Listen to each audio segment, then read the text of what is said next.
Assalamualaikum warahmatullahi wabarakatuh. Alhamdulillah kita kumpulkan semua dokumen pelaksanaan in-house training di TSN 04 Agam. Semoga bisa jadi kenang-kenangan bagi kita semua, terutama untuk peserta yang mengikuti training ini, walaupun acaranya cuma 1 hari, tapi mudah-mudahan ada makna dan faedahnya untuk kita semua. Silahkan ditonton di YouTube saya. Terima kasih. Halo, Assalamualaikum warahmatullahi wabarakatuh. Mahasiswa jurusan kependidikan, Bapak Ibu guru yang mengajar di sekolah dasar dan menengah, saya mau share video tentang RPP 1 lembar, analisis RPP 1 lembar. Silakan didengarkan, ditonton bagian kedua ini. Bagian pertama membahas tentang prinsip pengembangan RPP dan langkah-langkah umum besarnya. Silakan ditonton.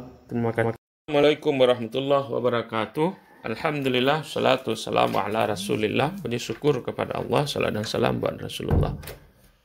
Pada kesempatan ini saya lanjutkan video saya sesi kedua, analisis RPP 1 lembar untuk SMP MTS terbaru tahun 2020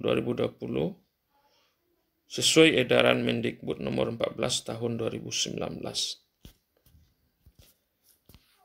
Di video pertama sudah saya jelaskan sedikit prinsip-prinsip dalam menyusun RPP. Sekarang, kemudian dari prinsip itu turunannya kita masuk ke langkah-langkah dalam menyusun RPP. Itu mulai pertama kita memahami komponen silabus. Jadi dalam menyusun RPP itu dipahami dulu silabusnya. Jadi seorang guru membaca betul, mentelaah dengan benar kesesuaian sampai setiap komponen-komponen yang ada di silabus itu. Jika kita tidak paham, itu tidak bisa kita membuat RPP. Yang kedua, memahami buku pegangan guru dan siswa. Itu juga guru harus punya buku pegangan guru dan siswa, dibaca betul bagaimana buku guru, bagaimana buku siswa. Dan yang ketiga adalah menentukan metode, teknik, sumber, dan penilaian. Itulah langkah-langkah kita, kemudian barulah menyusun RPP itu. Itu idealnya seorang guru menyusun RPP. Cuman persoalannya, bolehkah guru itu mengadopsi RPP yang dibuat oleh orang lain? Sebenarnya boleh saja kita mengambil RPP, tetapi harus berdasarkan prinsip ini. Kita pahami dulu berdasarkan pemahaman kita dengan silabus kita, pemahaman kita tentang buku siswa, buku guru yang kita pegang, lalu memahami metode itu. Boleh nanti kita ambil punya orang, lalu kita adakan penyesuaian. Nah, sekarang kita mau membahas bagaimana RPP lama bedanya dengan RPP baru. Kita lihat dulu yang lama itu ya setidaknya ada 14 lah. Kalau komponennya ya identitas, sekolah itu sekira masih sama lah dengan sekarang. Kemudian ada identitas mata pelajaran sama kelas dan semester, materi esensial atau pokok, alokasi waktu, tujuan pembelajaran, kompetensi inti, kompetensi dasar, kemudian materi pembelajaran, metode pembelajaran, media pembelajaran, sumber belajar, langkah-langkah atau skenario pembelajaran, dan penilaian hasil belajar. Ini 14 ini dalam RPP yang lama, ini ditulis semua ini Bapak Ibu.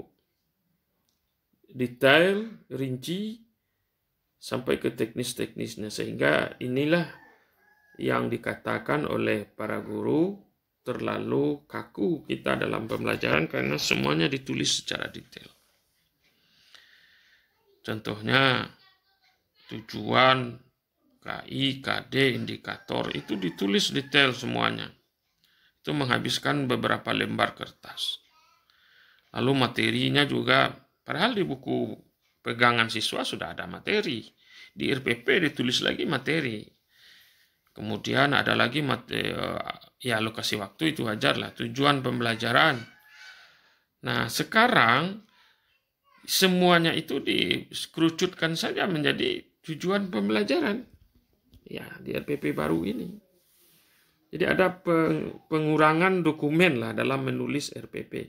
Substansinya tetap disiapkan oleh guru, tetap saja guru menyiapkan materi dalam mengajar. Aspek perencanaannya, penerapannya, pelaksanaannya tetap saja guru memperhatikan indikator ini. Tapi dalam menulis dokumennya di RPP itu guru kalau mengacu kepada Permendikbud yang terbaru itu ya guru harus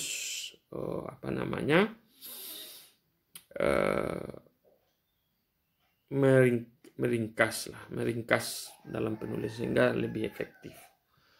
Apa kondisi yang ada sekarang ini?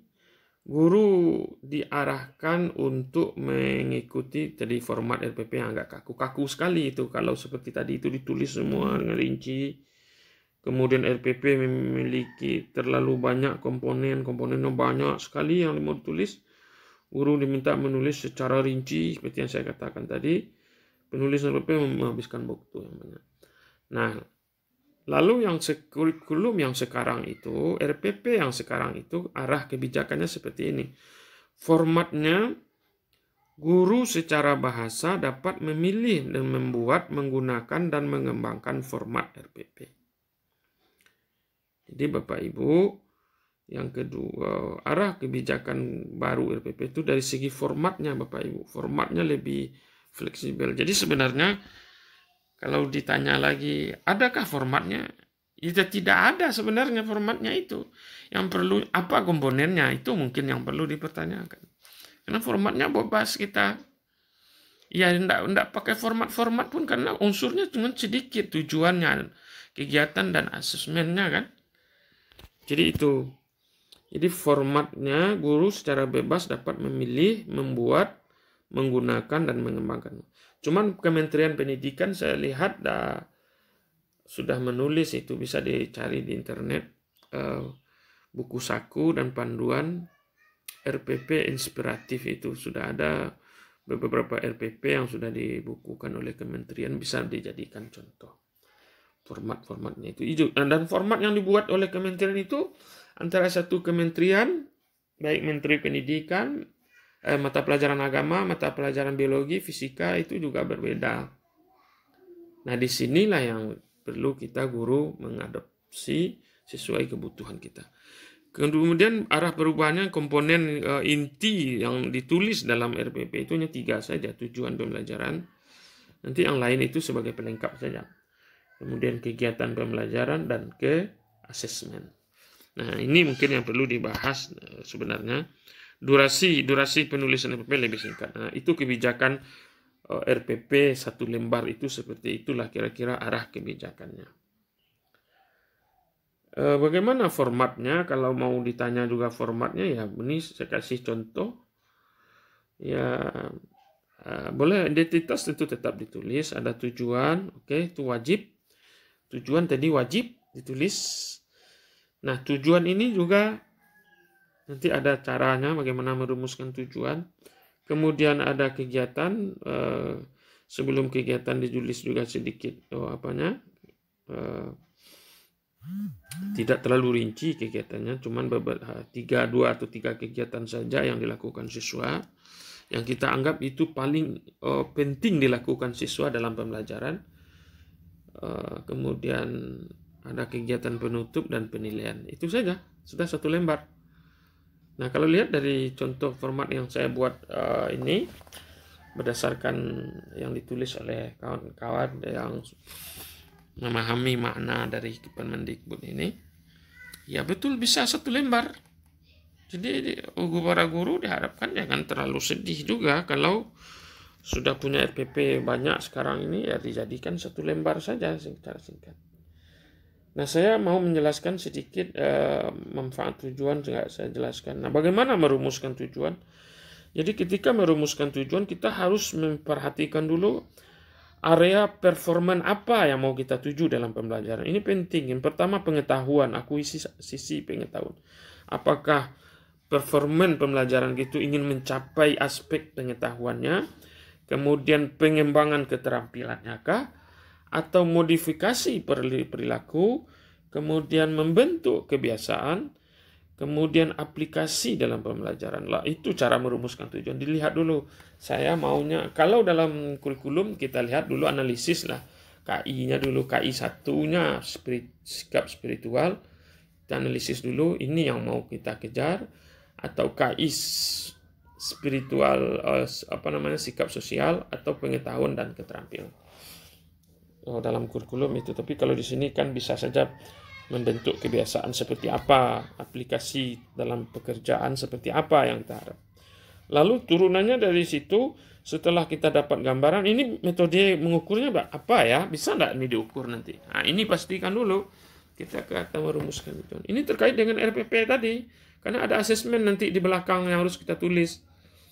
Nah, jadi ketika kita merumuskan tujuan, sebenarnya sudah terbayang metode apa dalam pengukuran pembelajaran atau asesmen apa yang kita gunakan untuk melihat hasilnya. Nah, ini yang paling penting dilakukan dalam RPP satu lembar itu. Memastikan tujuan pembelajaran itu jelas, area performanya, kemudian jelas bagaimana. Karena bisa saja nanti dirumuskan tujuan itu dengan bahasa-bahasa yang tinggi dan sebagainya, tapi ketika mau mengevaluasinya, nggak tahu alat apa yang bisa kita gunakan untuk mengukurnya. Nah, saya kasih contoh, umpamanya kita ingin mengukur aspek apa, umpamanya keterampilan. Keterampilan itu apa, umpamanya? Kalau dalam agama, siswa mampu mempraktekkan atau memperagakan tata cara sholat sesuai hadis Al-Quran dan hadis dengan baik. Nah, kayak itu umpamanya. Nah, kalau itu performanya itu adalah keterampilan itu Bapak Ibu. Jangan kita lihatkan saja nanti materinya video-video tentang praktek mengajar. Lalu menilainya gimana? Menilainya jangan pertanyaan, jangan tes. Lihat performa anak itu, disuruh dia mengajar, lalu lihat performanya. Kalau dalam pembelajaran online, suruh dia merekam praktek pelaksanaan sholat di rumahnya, lalu kirim ke Bapak Ibu. Sekira itu yang paling penting dalam perumusan tujuan itu. Kemudian pastikan. Nah, nanti metode? Ini bisa dilihat nanti ini. Dulu dia mengajar praktek lalu dilihat. Nah, itu jelas. Nah, sekira itu saja. Kalau pengetahuan nanti ada buat tesnya, soalnya seperti apa.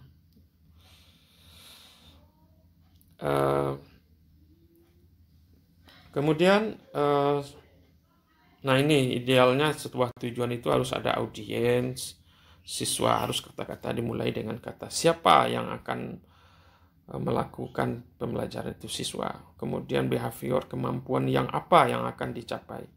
Siswa dapat mengaplikasikan itu. Lalu condition, apa yang kondisi atau kegiatan yang akan dilakukan siswa. Sikap, mengidentifikasi, tentu mengidentifikasi apa. Ada condition, kemudian ada dicri. Namanya di sini dengan tepat, dengan baik. Ada tingkatan-tingkatan dengan benar, sesuai dengan prosedur, dengan santun, percaya diri. Ya, itu. Dengan percaya diri, melakukan sholat dengan baik sesuai ini. Itu adalah komponen-komponen RPP. Ini ada 14, ini mungkin tersendiri, 14 prinsip pembelajaran ini tidak kita bahas di sini. Nah, dalam kegiatan pembelajaran dalam KD 2013, komponen kegiatan itu ada pembukaan dan penutup, di tengahnya ada kegiatan inti. Kegiatan pembukaan itu biasanya ada salam, persepsi, mengait-ngaitkan, pengantar materi atau arah pembelajaran kita, kemudian motivasi awal, motivasi dalam belajar. Sementara di penutup biasanya ada simpulan, ada motivasi akhir untuk terus belajar. Kemudian ada pengayaan-pengayaan, ini yang harus dibaca lagi, ini tugas-tugas tertentu, kemudian mengucapkan salam. Kemudian kalau ya di penutup bisa juga yang paling penting sebenarnya adalah penilaian. Itu masuk pada kegiatan penutup. Nah, di tengahnya itu kegiatan inti itu kalau mengacu kepada K13 itu adalah pendekatan saintifik. Kalau pendekatan saintifik ini tidak mesti berurutan, ini ada observing, kemudian questioning, ada pertanyaan-pertanyaan, mengamati, kemudian ada assessing, menalar, kemudian experimenting, ada percobaan-percobaan yang dilakukan kepada siswa. Kemudian creating networking, communication, dan implementation.